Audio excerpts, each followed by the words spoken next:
Right, I think that's enough of that, don't you? I do indeed. Where is it coming out of? I can hear something. What's going on? I can hear an echo somewhere. We don't want echoes. We want me. I think it's coming out of my phone. Hello? Hello? Where is it coming out of? This is most interesting. I am quite perplexed. So, how is everybody? It's Wednesday stories on Wednesday stories. I'm pretty sure it's coming out of somewhere, this sound. Let me turn this off, but it is off. So it's not my phone. Curiouser and curiouser, cried Alice. So I have got lots and lots and lots of pictures today, but I have a question. Because a couple of things went wrong the last couple of weeks, please put a message in the side that says, this was yours. No, the echo's at my end only. So who did this picture? Because I really like it, and I can't find the original on my computer. But I'm going to be doing. It's going to be in the story this week. And the other one, which I printed off last minute, and I meant to look this one up, and I forgot. Who did this house? Somebody did this house. Send me a message. All right. No, the echo's at my end. It's coming out of the speaker or something. So I'm going to shuffle these up for later on, so that there's no what's the word I'm looking for? Preferential treatment to how they come out, because I like doing it and like just making it up as I go, because that's way more fun than actually having something, planned out. It's a bit more seat of the pants, but I'm okay with that. I'm one of those seat of the pants kind of guys. So I think it's actually coming out of the So Finley's done two houses. There are going to be two houses in the story today, people. There's going to be last week's house and this week's house. Oh! I just blew my mind. No way. Yes way. No way. Yes way. So here we are. I'm going to turn these speakers off because they're driving me bonkers. Or what I could do is plug in this headphones there, and then it goes away. See, I knew where it was coming from. I just figured it out. All right, now there's no echo anywhere. Not there, not here. I still need a haircut, though. Who else needs a haircut? Show of hands, please. Do you need a haircut? Yeah, I know. But I'm still not sure if I want to go to the barber's yet. I got my clippers, so I did a little trim the other day. But the stuff on top's getting a bit thick. Anywho, I got a good story for you today. This story comes from the Congo, and what is now the Republic of Congo, and it's an old story, and it's one of the first ones that I learned actually, and it's called the Antelopes Convention. Now, because this is one of the first stories that I started to learn, I would write down the story to learn it in my own hand, in my own way of writing. And then I would memorize it, and then I would break it down into 7 points. And then what I would do is I'd take away my notes, just use the 7 points, and then I would take away those notes, so there's no paper, and then I'd just, do my job. I'd wing it and tell the story. But what I was really bad at when I first started collecting stories was writing down the source of these stories. So I know that it's from the Congo because I made that note, but I didn't say where I found the story, and I feel really bad. And first thing this morning, well, maybe not first thing this morning, but at 7:30 this morning, I was up and going through my books, looking at all the ones from Africa and stories that had African stories in them. And I couldn't find that particular story. So when I'm not quite so busy, I'm going to have another look around and find out what my source was for this story, because it's a fun story. It's a nice story. It's a good story. You ready? Am I talking too quickly? Okay, I'll tell you the story, and I'll slow down. Once upon a time, a great long time ago, there was a hare, and his name was Kululu. And Kululu the hare, he didn't have the long legs that hares have these days. None of the hares back in these days had long legs. The big, long, strong legs to bounce and jump and run quickly. Hares didn't have great big, long, powerful legs back then. They had short, little, stubby, furry legs, and they would waddle around like an overweight cat, like a tortoise. Waddle, waddle, waddle, waddle. Can you imagine a hare waddling? That's kind of a funny thought, isn't it? So this hare, Kalulu, he was waddling around, and he went up to one of his friends, because he was a very friendly hare. Most hares are. And he went up to one of his friends, who was an antelope. And it was what kind of antelope was he? Was he a sable antelope? No, he wasn't a sable antelope. What kind of antelope was he? He was a roan antelope. He was a roan antelope. And roan antelopes, they have like not so very big horns, like this kind of size, right? Whereas the sable antelopes have huge curved horns that reach all the way, massive horns. But this was a roan antelope with just little sticky out bits like that. And so there was our friend Kalulu looking up at his friend the antelope, the roan antelope, and he said, Excuse me, I was wondering if you had a couple of spare horns that I could borrow, please. "Why would you like a pair of horns to borrow?" said the antelope. Well, it's the lion and the lioness. It's the pride of lions.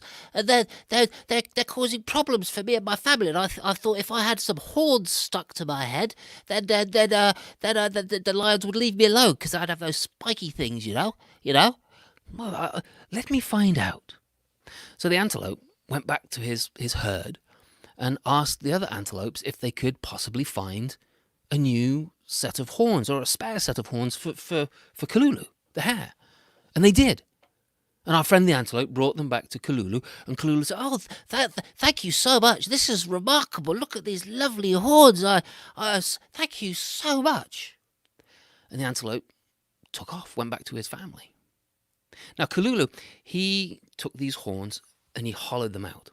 And then he stuck them over his ears. He pushed his ears up into the horn that he got. And then he found a gum tree. Because you know what gum trees have? Gum. I know. It's crazy. And so he got the gum from the gum tree and he started to stick that one horn on his head. And then he got the other horn and hollowed that one out. And then he stuck his big, long ear inside that horn and got some gum off the gum tree and stuck those horns on. And it took him a while to figure out, oh, bother, because they were heavy horns. They were heavy horns. But eventually he got it right. And he could stand up straight with his horns on. But do you think it was really the lion and the lioness and the pride of lions that he was worried about? No, it wasn't. That wasn't the reason at all. That was a big fib. See, what happened was, let me tell you. See, the antelopes, as you probably know, are very skittish and they're very private and they keep to their herds, right? They stay close together so that other wild animals find it a lot harder to hurt them, to attack them.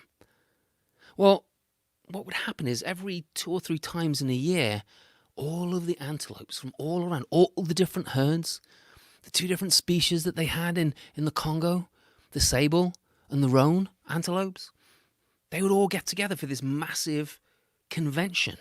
Now, a lot of animals knew about this convention, but none of them knew where it was or when it was held, because it was a secret, and only antelopes were allowed to go, no other creatures. And you might wonder why. Like, well, why would they do that? Well, one of the reasons why is because they would talk about tactics, to stay away from the lion or the cheetah or the panther, right? Or they would talk about family planning and all that kind of stuff. Maybe not family planning, but, like planning your family and your relatives and all that kind of stuff. Like who's going to look after whom. That's kind of what I meant by family planning, right? And doing all that kind of stuff. And they would talk about where there's like good food to eat in the countryside and where there's no food to eat and where it's dangerous and where it's safe to go. And then at the end of the convention, there was this huge party. Absolutely massive party, and all the antelopes did was eat and drink and celebrate and party. They would dance and stamp their hooves on the savannah so the dust rose up. And hare, Kalulu, he had heard about this. And he'd also, when he was in the tall grasses of the savannah, he had overheard 2 antelopes talking. And he knew when it was going to happen and where it was going to happen. And so those horns that he got from his friends, they were his disguise. Oh, yeah. He practiced standing upright where his head wouldn't fall down, and he practiced not wiggling his nose, which for a rabbit is very, very hard. But he succeeded. And on the designated day, he went to the designated place, and he hid and watched some of these antelopes talking about the dangerous places to be, the safe places to be, where the good food was, where the water was, the migration routes of some of the animals that they want to stay away from. All of those things, where the good watering holes were. And then at the end, the party started. And there was food and there was drink everywhere. And Kalulu, with his ears hidden in the horns, not twitching his nose, trying to hide his furry feet, because antelopes don't have furry feet, do they? He made his way into the crowd. And it must have been that all these other antelopes thought that he was maybe he was actually a small fawn, a young baby antelope, which he got its horns early. Nobody bothered him. Nobody seemed to notice him. There were these big bucks that went around the outside of the area where they all were, guarding, watching out for creatures that shouldn't be there. But no one spotted Kalulu making his way around, eating all the good food, drinking all the good drink. And the sun got higher and higher and hotter, and one by one the antelopes started to go to sleep. They lay down in the tall grasses, and the sun warmed them. And I don't know, do you think antelopes snore? I don't know. Maybe they do. Maybe they don't. I've never been close enough to an antelope when it's been sleeping. In fact, I've never been close enough to an antelope standing up to know if it snores or not. But there was Kalulu, our hare friend, and he was getting tired and sleepy and all that. You know, when you eat and drink a lot at a party and you feel tired afterwards, he lay down in the tall grass, and he rolled over onto his back. Have you ever seen a cat or a dog do that? They roll onto their back in the sun, and it looks like they're getting a suntan on their tummies. That's so funny. And that's what Kalulu did. He laid on his back, and his nose started to twitch as he slept, and his front paws started to twitch as he slept, and the hot sun started to melt the gum that was holding on his horns, and they slowly slid back and fell on the ground behind him. And one of the antelope that was passing by, checking on everyone, making sure that everyone was okay, saw a hare in their midst. "A spy! A spy!" called the antelope. It reared up on its back legs, its tiny little sharp hooves coming down on Kalulu. Kalulu opened his eyes and saw the hooves coming down. He's like, "Oh my gosh!" And he jumped to one side. And the other antelopes started to wake up, "A spy, a spy!" And they watched Kalulu as he's running around. And they all started to try running him down with their hooves. And Kalulu's jumping this way and that way and backwards and forwards, jumping up and down. And he's stretching out his legs. He's straining on his muscles. And he's running as hard as he could, this way and that, this way and that, this way and that, ducking away. His ears, big long ears, flopping down. His little tiny tail bouncing after him. Doo, doo, doo, doo. And his legs got longer and longer and stronger and stronger. And he outran the antelope. But his friend, the antelope, the roan antelope, he was not happy with Kalulu after that. Not at all. He was banned from going anywhere near a herd. He didn't dare go near a herd. And the antelope, from that day to this, they take much more care about who comes to their convention and who doesn't, and whom might bring whom. And they certainly keep an eye out for Kalulu, the hare, horns or not. And that's how hare got his long legs, by being chased by antelopes. And that's the story of the Antelopes Convention. The end. Oh, I'm gonna fall down. Oh, picking up my drum. Picking up the stick.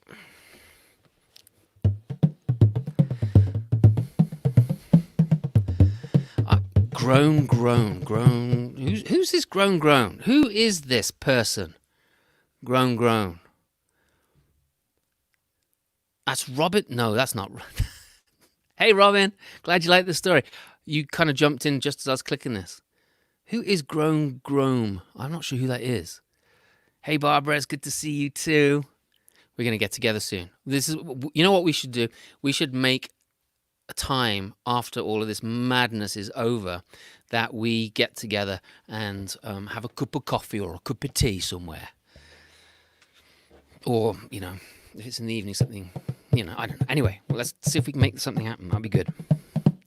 You ready for another story? It's only 1:15. So the other story I was going to tell you. I was going to tell it, Black Bubblegum. Black Bubblegum is such a good story. And it's one that is very, very... I know it's nowhere near Halloween.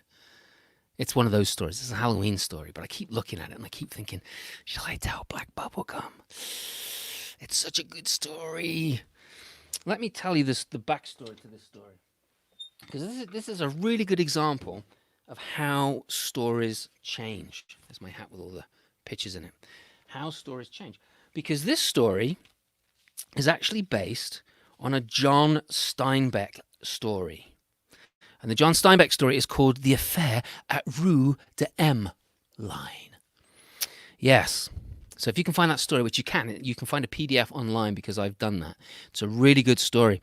And then somebody called Francis Caffrey created Black Bubblegum from that story. And Mary Hamilton and Cynthia Shangaris, I hope I pronounced her name properly there, they tell it. And I think Karen Chase, she's the one that told me about the story. And she said, you got to get in touch with Cynthia. And I think I did. I'm pretty sure I did. Because there's enough of this version is like all over the internet now. But it was Francis Caffrey that started this, having read The Affair at Rue de M by John Steinbeck, which is a cool little story. And this is the story of what I'm reading from. For those of you that have come to my gigs and seen me before, you'll know what this is. This is where I write down all my stories that I tell at schools and libraries and colleges. And they're all listed in here. And I also have some notes in here as well. So this is all the Wednesday Story Lives. Isn't that fascinating? You don't care. Let's move on. So once upon a time, there was a little guy called Johnny. Now, Johnny, he loved bubblegum. Everyone has a friend like Johnny who loves... I'm not a big fan of bubblegum. I'll just put it out there right now. Chewing gum, not a fan. I always have chewed it until I got to about 25, and I was like, I just don't like it. It's nasty stuff. But Johnny, he was not like that. Johnny loved his gum, especially bubble gum. He was the kind of kid at school that, if you wanted some gum, you'd be like, hey, Johnny, got any gum? And John, is the sky blue? Is the grass green? Yeah, of course I got gum. And he'd give it to you.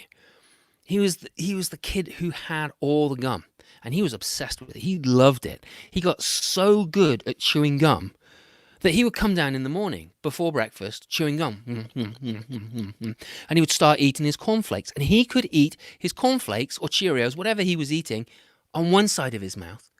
But he could keep chewing his gum on the other side of his mouth. And he would never get his cornflakes or Cheerios or Weetabix, whatever it was he was eating, he would never get any of that stuff stuck in his chewing gum. That's how good he was at eating gum. That, my friends, is a rare talent indeed. So, it was getting close to Halloween, right? Months and months from now. But it's a fun story, and I want to tell it to you anyway. And Johnny and his friends, they started talking, because they're about 12, 13, and they were like, Mom, Dad, can we go out trick-or-treating on our own? Now, when I first started telling this story, I'd be like, oh, yeah, yeah, okay, But now it's like, when they tell us, it's, yeah, it's okay. You can go with your friends. Oh, yeah, their mom says it's okay. Yeah, their mom says it's okay too. Everyone texts these days. And so Johnny's parents texted Johnny's friends' parents, and it was okay for them to go out. And so they started making their costumes, putting their costumes together. There were witches and there were wizards. There were superheroes. There were super anti-heroes. There were people that just wanted to dress up as cowboys. There were people that wanted to dress up as bears and all sorts of other different kinds of animals. There were unicorns and narwhals, of course, of course, of course. All these wonderful, wonderful costumes were being made and put together. And there were bags being made as well. Some people, they just went to the local store and they bought a big plastic bucket to put all the candy in, or they got one of those plastic Halloween jack-o'-lantern basket things to put the candy in. But there were some kids, like Johnny and his friends, they were better prepared. They got old pillowcases, they got backpacks, and they got the big brown paper bags from the supermarket, and they started to decorated them with hats and stars and broomsticks and Harry Potter images, because, what kid doesn't use Harry Potter images these days, right? And they started decorating all their stuff. And then it was Halloween night. And they all went to the local library. The parents took the kids to the local library. That was going to be the drop-off place, and it was going to be the place where they're all going to be picked up. And the parents, they took all the little kids off, and Johnny and his friends and all the other older kids, they all went off on their own. And they all went trick-or-treat. Trick or treat, smell my feet, give me something good to eat. Woohoo! They were knocking on all these doors down the street. Now, where Johnny lived, he lived in a town a little bit like the town I live in now, New London, where there are houses along Main Street as well as businesses. And there are rental properties along Main Street as well as shops and stores. And a lot of people go all out at Halloween. The front porches are decorated, and there's smoke machines and cobwebs and big bubbling cauldrons on the front porch. All of those kinds of things were there. One of the teachers of Johnny's, they lived on the high street, and they knocked on the door, and the teacher came out. Oh, hello. It was Mrs. James. Hello, you kids, how you doing? Here are some pencils and here are some notepads. And they're like, great.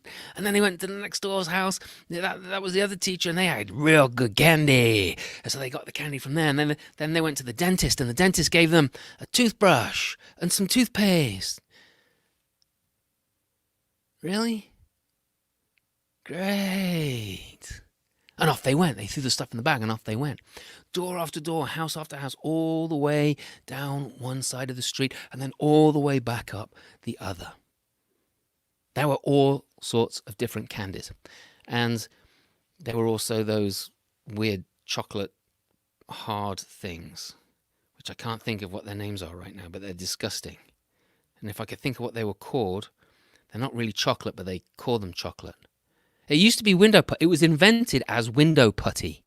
Do you know what I'm talking? You know the stuff I'm talking about now, right? Yeah, it was invented as window putty, and it wasn't it wasn't holding the glass up in window panes.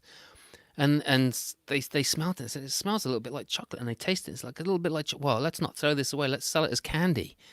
Come on, you know what it's called? Tootsie Rolls. That's what it's called. You don't get it in England because it's bad candy. No, so there's people giving out bad candy like Tootsie Rolls. And they got all the way to the last house, and they're about to turn around. And Johnny was like, well, no, we haven't gone to the last house. And all the other kids with him, his friends, are like, we're not going there, Johnny. Are you mad? That place is haunted, Johnny. No, it's not. I go to that place all the time. I deliver a newspaper there. Monsters don't read the New York Times or the Washington Post. Well, that's true, I suppose. No, I deliver papers. No, there's no monsters up there. Come on, let's go up there. But nobody wanted to go. This house was one of those old houses, an old Victorian house with the turret, the big tower that went up. It had black shutters over all of the windows. There was a black front door. Even the porch was painted black, apart from the roof of the porch, which of course was painted blue because, that's what you do. You have to have blue on the top, right? But the rest of the porch was black. And it looked kind of scary with the iron railings that went all the way around it. Apart from the gate, which was always open and always a little bit crooked. Johnny's like, come on, let's go. And they're like, well, if you're not scared to go up there, Johnny, go on your own. He's like, yeah, okay, I'll go on my own. Who wants to come with me? On your own, Johnny. No, yeah, I know, I'll go on my own, but who wants to come with me? No, Johnny, you got to go on your own. That's the whole point of being on your own. Yeah, I'll go on my own, but who wants to come with me? Come on, someone must want to come with me. One of you kids must want to come with me. On your own, Johnny. And so Johnny started making his way up the path, the gravel path that was covered with leaves that had dried in that cold autumn air, and crunch, crunch, crunch as he made his way up the path. And then he stepped up onto the porch, this huge, beautiful, black wraparound porch. Now, he'd never stepped on it before. When he delivered the newspaper every day, he would throw it up there and watch it skid across and hit the front door. This was the first time he stood on that deck, on that front porch, and when his foot pressed down on the wood, it creaked. He made his way to the door. Now, the door of this place, it wasn't like a door that you or I probably have. It's certainly not one that I have. It's one of those doors that it's two small doors, but they're right next to each other, and it makes a much bigger than normal front door, right? And the top half, there's like two panes of glass in each of those two doors, and they're frosted, so you can't see in, but you can see the shapes and the colours and the shadows. And Johnny's looking at the door, looking for a front doorbell or a knocker, and he saw something that looked like a bicycle bell. It was kind of like rounded, and there was a key in the side of it. And he thought, well, maybe that's the front door. And so he reached out and turned, ding, ding, ding. It was the front door, ding, ding. And then he heard,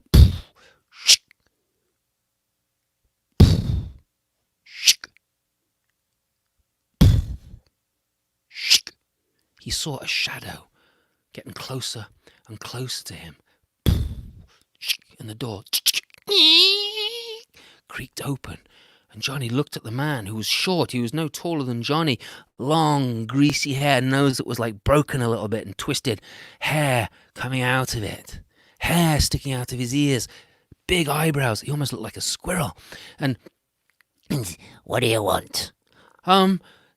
Trick or treat. What do you mean, trick or treat? Well, it's Halloween, and you have to give me some candy, or I have to, or some kind of treat, or I have to, Or after what? or I have to play a trick on you. You? Play a trick on me? Well, I better get some candy then, shouldn't I? And the man stepped back and slammed the door shut.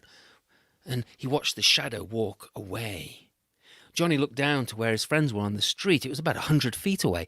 And he waved and called them up. And they're like, nice, you're doing good, Johnny. Ah! And he's like, no, come on up. And they're like, no, we're not going up there. And Johnny waited and waited. It seemed like forever. And he looked down to see if his friends were still there. And they were all talking, but they were like obviously getting fidgety. And then he was just about to leave when he saw the shadow coming towards the door again. You heard the and the door opened up, and the old man held out a paper-wrapped candy, you know, with the twists on the side of it, kind of like a Tootsie Roll, except it was black. And as he reached out, Johnny held up the bag, and he dropped it into the bag, and as he watched it fall in and saw it turn slowly around as it fell down into the bag, he noticed on the wrapper was a skull and crossbones. He looked up to say thank you, but the door was slammed shut again. Johnny grabbed his bag tightly shut and ran down with his friends. And they made their way back to the library. And their parents were waiting with the little kids, some of them crying, some of them just like hyped up on candy like you wouldn't believe. And they were gone, taken home. They went home. Well, Johnny, he went home and he's chewing his gum. He's like, come on, Johnny, go to bed. Get yourself ready for bed. Okay. Went upstairs and he took his clothes off and he put his jammies on and he went and brushed his teeth.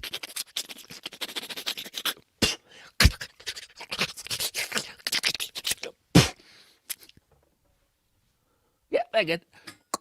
And he went into his bedroom and he started to sort out all of his candy. He emptied his bag on his carpet, and he sorted out the Smarties. And then there's the Tootsie Rolls. Oh, come on, really? So many Tootsie Rolls. Throw them at the squirrels and kill them that way. And then he sorted out the real chocolate And then there was the Hershey's. And he sorted out the hard candies from the soft candies, the hard candies that had the soft centers. And then he got to the gum, and he was a math guy, right? And he started to sort out all the gum, and he loved his gum. And so he sorted out the chewing gum from the bubble gum. And then within the bubble gum, he started to sort out the stuff that was in long ribbons from the stuff that was like rolled up. And he started to sort out the stuff that was like bazooka, the big blocks of gum, and he sorted out the pink from the green and the blue, and he started to make a note of all the different kinds of gum that he had. And then the candy that he didn't want, he swept, like the Tootsie Rolls, he swept into his bag to take to school to the next day so that he could swap out his candy, because that's what you do, right? But then he saw that last piece of candy, that black wrapper with the skull and crossbones on it. And he squeezed it. So it kind of feels like softish candy. It kind of feels like gum. Maybe it's gum. And so he opened up the wrapper, broke a small piece off, and oh yeah, that's gum. Oh, that's really good. And he took the rest of it and threw the paper in the trash can at the foot of his bed. The taste was so good. I wonder if it's bubble gum. Kind of tastes like bubble gum, but nothing like I've had before. So, after he chewed it just enough, he started.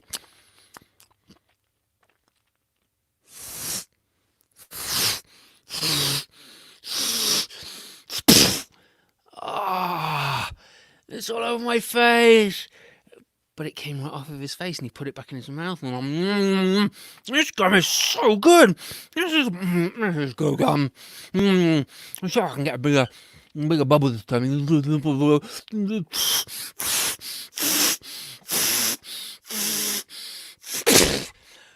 All over his hair. Oh no, it's going to be stuck to my hair now. I won't be able to eat it. This is the best tasting gum. And there's none of my hair on it.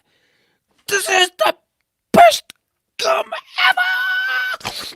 And then he leant down to see how he got the biggest bubble ever from this bubble gum.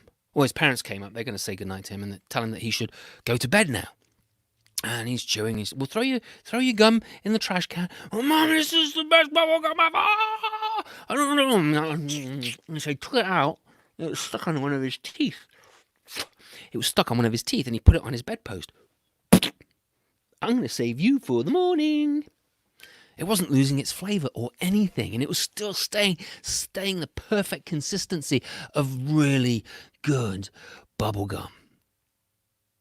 And his parents told him a story, and he went to bed and closed his eyes. Went to sleep. But he woke up maybe an hour later, and he was chewing. What am I doing? It's that gum. You could see it in the moonlight that was coming in through his bedroom window. The gum wasn't there. He's like, this isn't good. I could choke on this. And he poured the gum from his mouth. It seemed stuck on his teeth even harder this time. Stay there. No eating gum in the night. You can choke on it. And he went back to sleep. And maybe an hour later, he woke up and...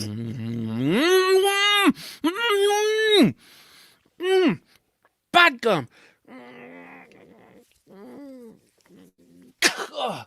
Bad gum. You can... No. I'm going to choke if I keep eating you. And he...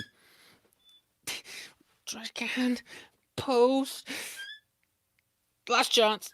But again, he woke up. And when he took the gum out of his mouth this time, it was a lot harder to get out. And he rolled it up into a ball and flicked it into the trash can at the foot of his bed. Turned his light off. Closed his eyes. And started to go back to sleep. But he started hearing...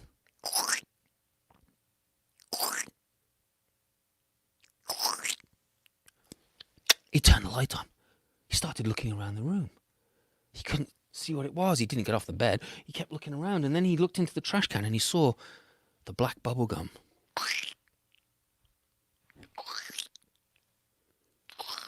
Climbing up the trash can. No way. No way. He climbed under the covers and said, what am I going to do? What am I going to do? And he saw the black bubble gum get closer and closer to him, climbing up the bed. Well, he ripped that black bubble gum from the bedclothes, threw the bedclothes down, went over to his bedroom window, opened it up, took the screen out, and threw the gum as hard and as far as he could. Whew. He heard it land on dead leaves outside. Then he slammed his window shut, locked it. He then took all the dirty socks, all the dirty underwear that he could find in his room, and he shoved them under the door, just in case it tried to come back in.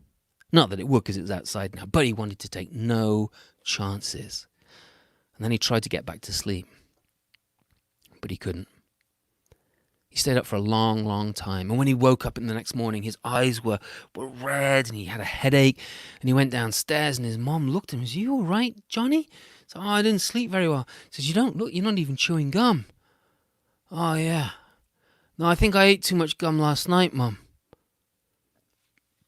He sat down to have his breakfast while his mum made him lunch.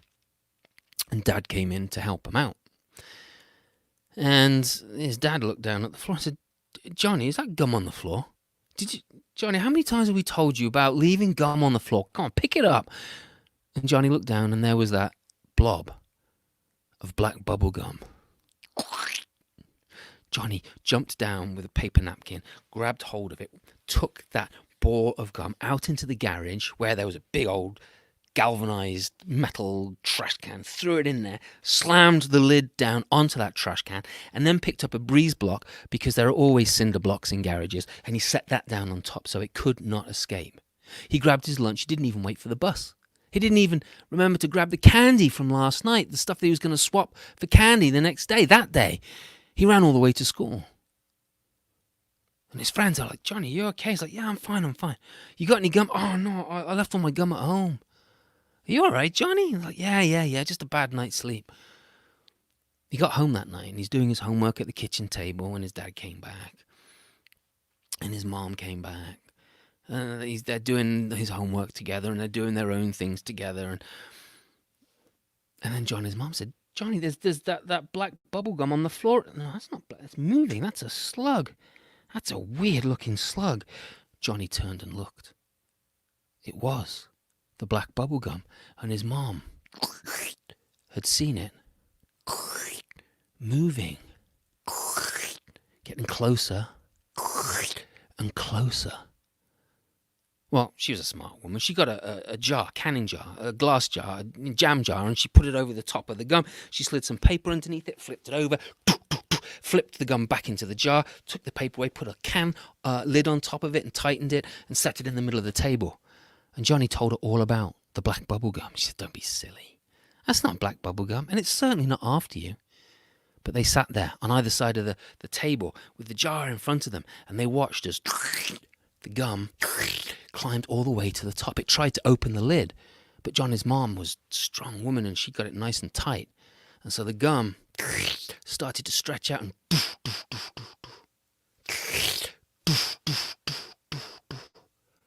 stretch out and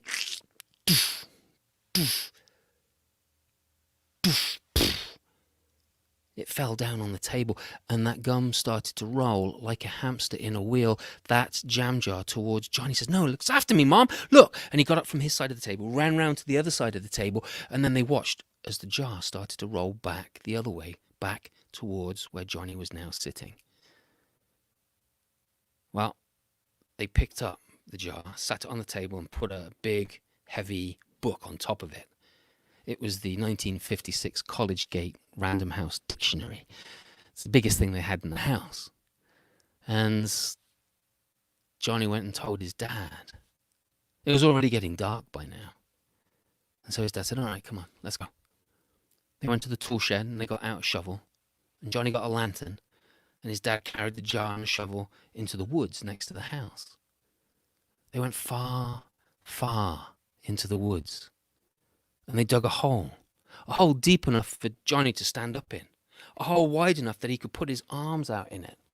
But Johnny didn't climb down into that hole. No. They put that little glass jar, they threw it down, and it landed in the mud at the bottom. And then they piled up the earth back into the hole. They tramped it down, and then they found a rock and rolled it over that jar, over where they had buried that jar. Johnny never chewed gum again, ever. If he saw gum sitting on the sidewalk, sometimes you see it stuck there because people are disgusting, and he would always walk around it. If it looked like black bubble gum, he would cross to the other side of the road to keep away from it, just in case it was that black bubble gum. And so, if anybody ever offers you a little black wrapper with the twisty sides on it, and there's a skull and crossbones on it, take it and say thank you, because that's the right thing to do. But don't open it up.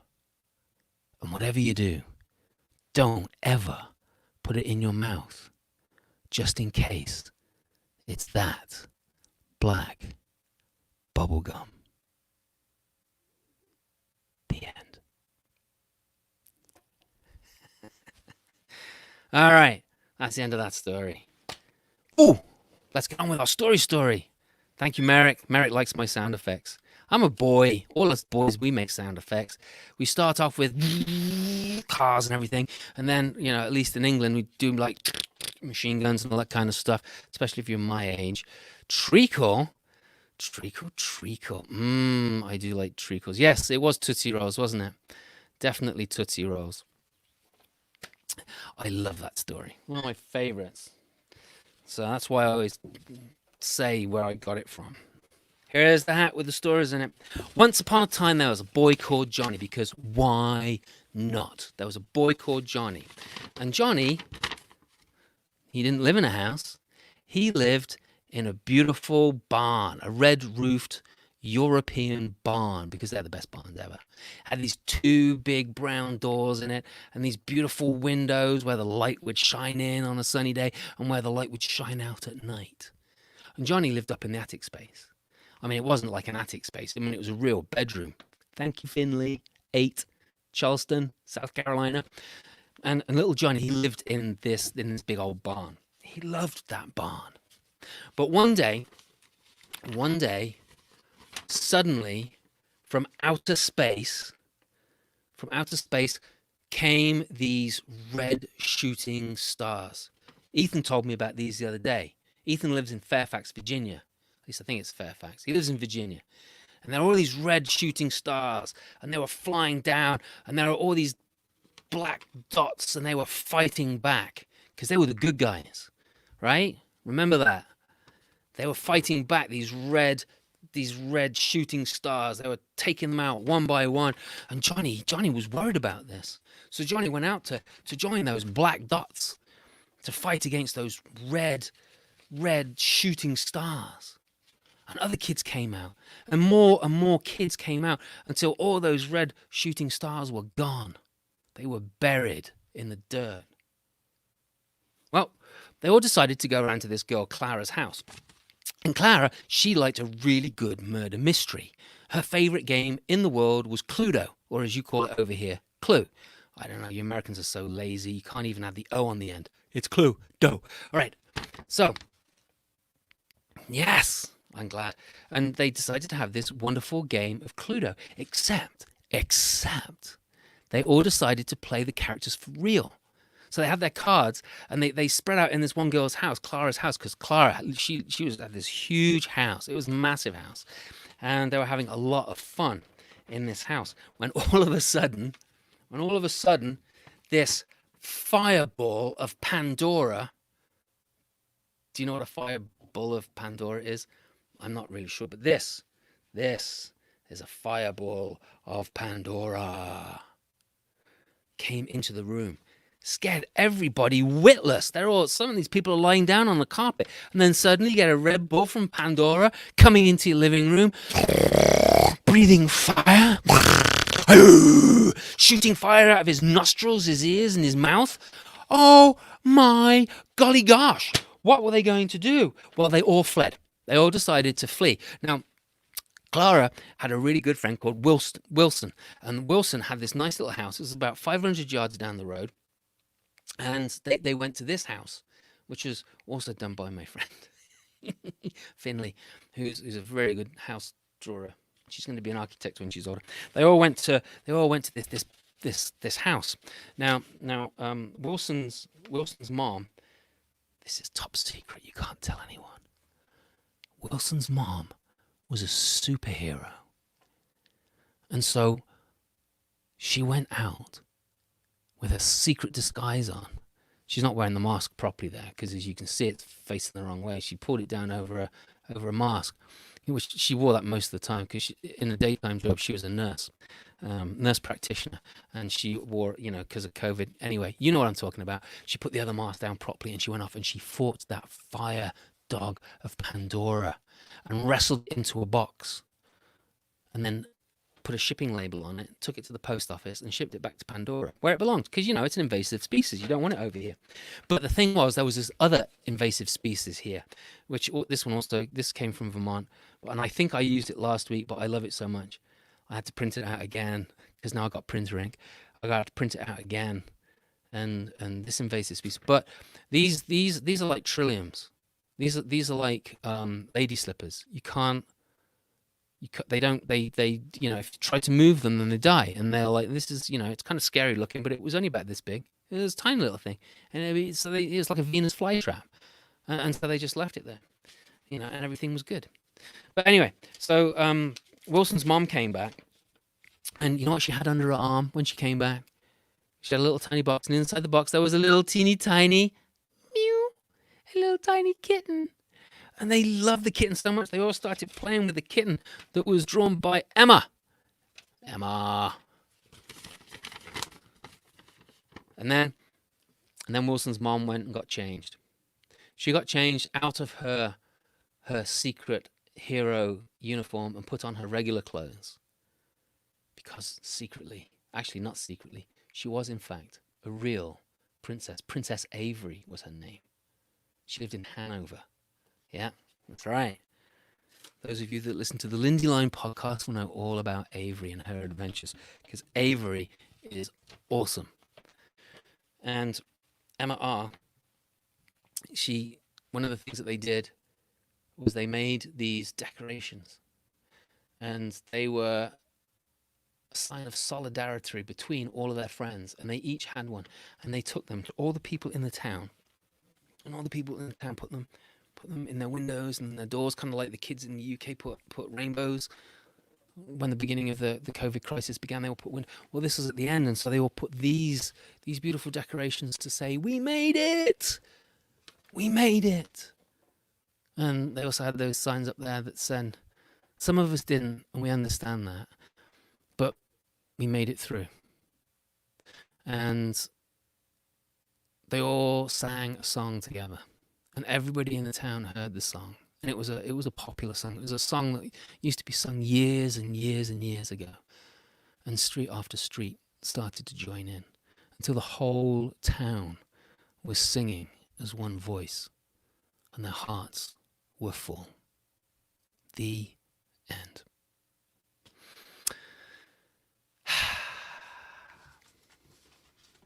I bet you can't guess where all that came from.